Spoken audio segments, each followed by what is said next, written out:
a large retailer and you have not been investing in e-commerce, then you certainly saw the pain of that during COVID. Buying a company that's raised $3 million, that's just the tip of the iceberg. When you look at the CapEx that's needed, transactional standpoint as well as a product data standpoint, and then from a fulfillment standpoint, how do you stay competitive? There's really no way you can do this all on your own. What has COVID done to e-commerce? There's a recent report out here saying that the pandemic accelerated the shift to e-commerce by 5 years. We've kind of heard that from different sources. This is coming from IBM's retail index report. So COVID has accelerated the shift by 5 years to e-commerce. You are a large retailer and you have not been investing in e-commerce, then you certainly saw the pain of that during COVID. And if you had been in e-commerce, then you see some of the benefit. So now you're seeing, for example, Neiman Marcus here buying this company, Stylize. And, this is a baby company. They'd raised like $3 million. The Seattle startup sells merchandising as a service software. They provide retailers with product attribution data, digital outfit, and room builders, content creation tools. And this is a common thing when you think about, okay, what is it that I need to do e-commerce better?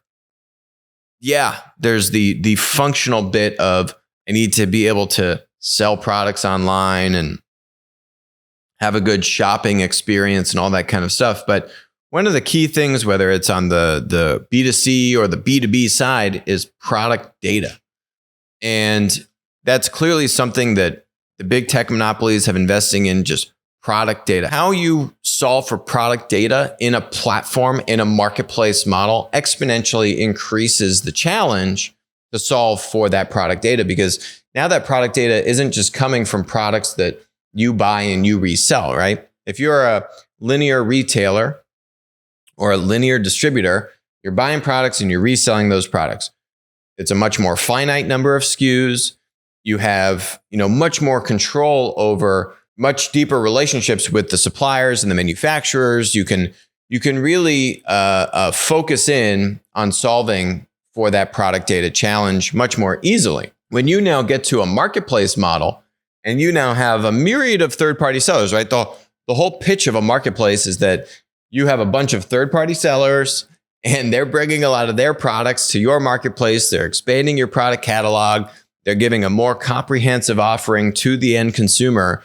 But then how do you solve for product data in that environment? Much more difficult challenge. So what's interesting is that Neiman Marcus is now in 2021 buying a tech startup to solve for product data, a baby tech startup, might I add. So what are you to do if you are an existing large incumbent retailer and it's 2021 and you're trying to figure out how you invest more in e-commerce? And just from a technology transactional standpoint, as well as a product data standpoint, and then from a fulfillment standpoint, how do you stay competitive? There's really no way you can do this all on your own, as evidenced by what Neiman Marcus is doing here. I would even go a step further and say that if COVID has shown us anything, you've seen now e-commerce buying behavior accelerate by 5 years.